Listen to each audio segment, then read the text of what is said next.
Unmasking the fluoride myth. Why do people believe it's mind control?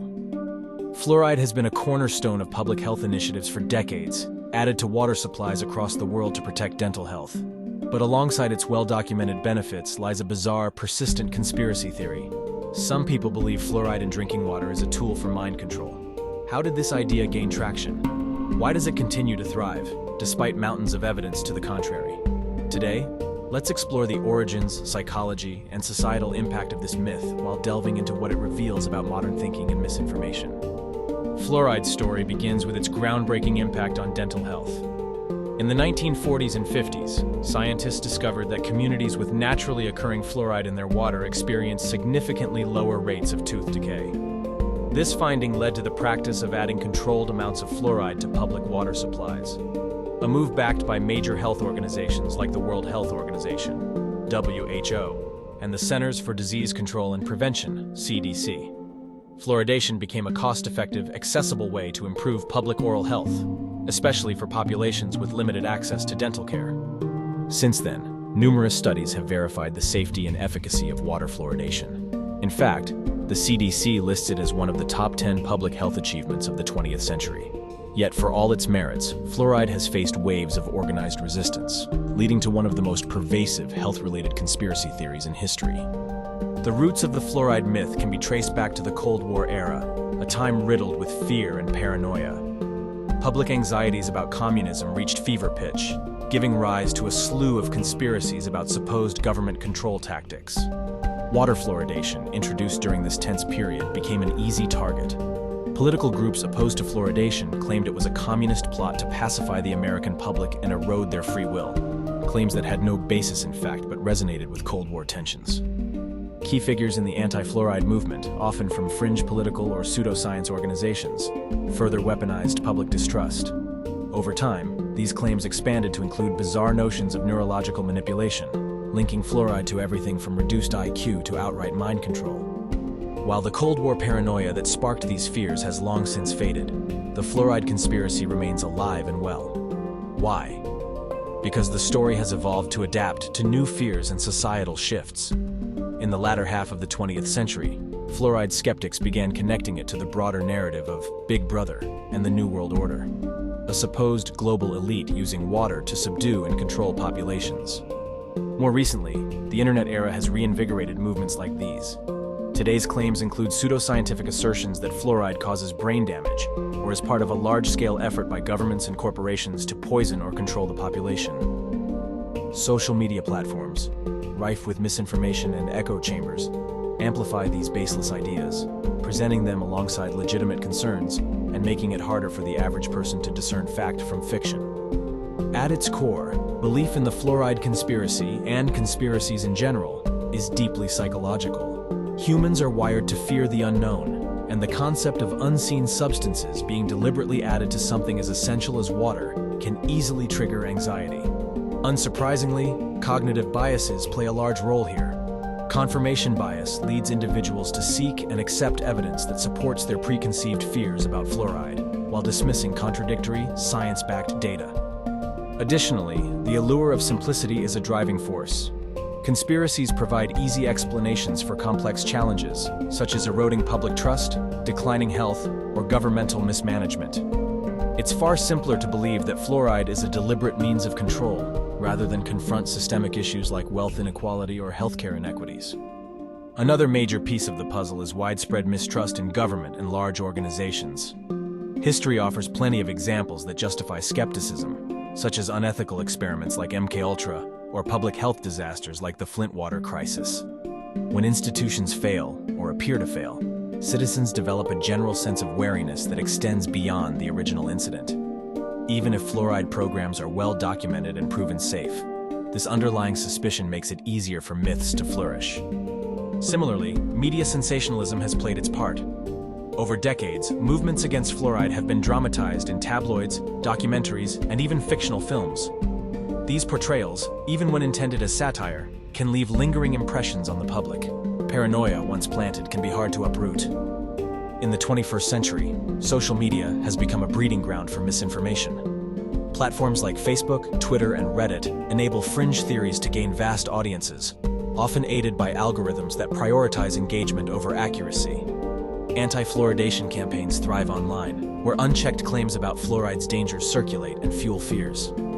These spaces also cultivate alternative experts, individuals without proper credentials who present themselves as whistleblowers. Their claims, often bolstered by cherry-picked or manipulated data, can appear compelling to those unfamiliar with scientific methodology.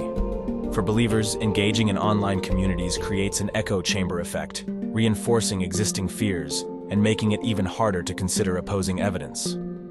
To dismantle the fluoride myth, one must confront the scientific realities. The most dramatic claim, that fluoride is used for mind control, is entirely unfounded. Research conducted over decades has shown that at the regulated levels used for water fluoridation, fluoride does not pose a threat to cognitive function or neurological health. While excessive fluoride exposure can cause rare conditions such as skeletal fluorosis, these occur only at far higher concentrations than those in public water systems. Rigorous testing ensures that fluoride levels in drinking water remain within safe, beneficial ranges. Moreover, the alleged links between fluoride and reduced IQ largely stem from flawed, misinterpreted studies.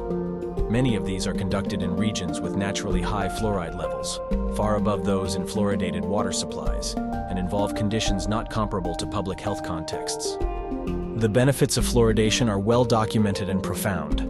Communities with access to fluoridated water report significantly lower rates of tooth decay, a key public health victory. This effect is especially crucial in underserved areas where dental care may be sparse or prohibitively expensive. In economic terms, fluoridation saves millions in dental treatment costs by preventing cavities before they occur. These benefits extend across demographics, ensuring even the most vulnerable populations gain protection from oral health issues.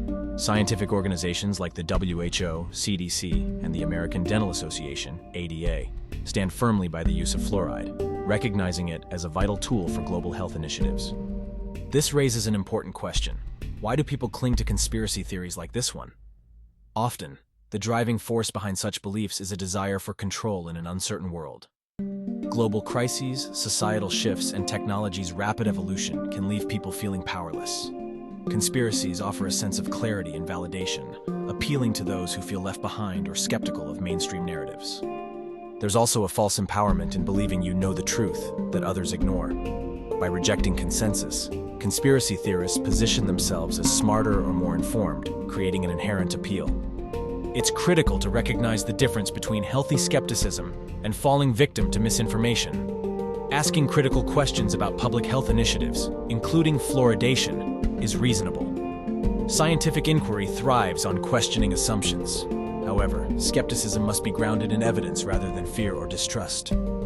Conspiracies like the fluoride hoax exploit this dynamic, encouraging people to doubt without providing valid alternative explanations. The result is a fragmented understanding of science and a society increasingly vulnerable to misinformation. One of the most effective defenses against conspiracies is scientific literacy. Understanding basic concepts of public health, data interpretation, and credible sources prevents misinformation from gaining a foothold. This doesn't require expertise, but a willingness to seek out peer-reviewed, evidence-based information. Public education campaigns can also play a role here, helping communities understand not just what measures exist to protect them, but why these measures are necessary. Fluoridation's success story deserves to be part of that conversation. So, how can society counter myths like the fluoride conspiracy? It begins with individuals. Learning to assess claims critically, fact-check sources, and seek expert opinions creates a more informed public. Open dialogue is also essential. Instead of dismissing believers outright, engaging in respectful conversations can help bridge the gap between fact and fear. Public health officials and educators, too, have a role to play. Communicating scientific findings in accessible, transparent language builds trust and dismantles misunderstandings. By meeting people where they are, social media included, it's possible to challenge misinformation in real time. The endurance of the fluoride hoax is about more than fluoride. It speaks to deeper societal issues, mistrust, fear, and the human need for clarity in a chaotic world. Understanding these factors is key to addressing other falsehoods, from vaccine misinformation to climate change denial. By fostering critical thinking, mutual respect, and a commitment to evidence, we can forge a path toward more constructive public debates. Public health efforts rely on trust, and rebuilding that trust begins with communication and education. The fluoride conspiracy is a fascinating case study in how myths take hold and persist. By examining its history, we learn not just about fluoride, but about ourselves, our fears, our biases, and our relationship with truth. Safeguarding our minds begins with seeking facts, questioning narratives, and resisting the pull of fear-driven fiction. Let's commit to thinking critically, engaging constructively, and demanding evidence in all that we believe. Only then can we protect not only public health, but also the integrity of our shared knowledge. Thank you for watching. We are so happy you enjoy our videos. Please like and subscribe. See you next time.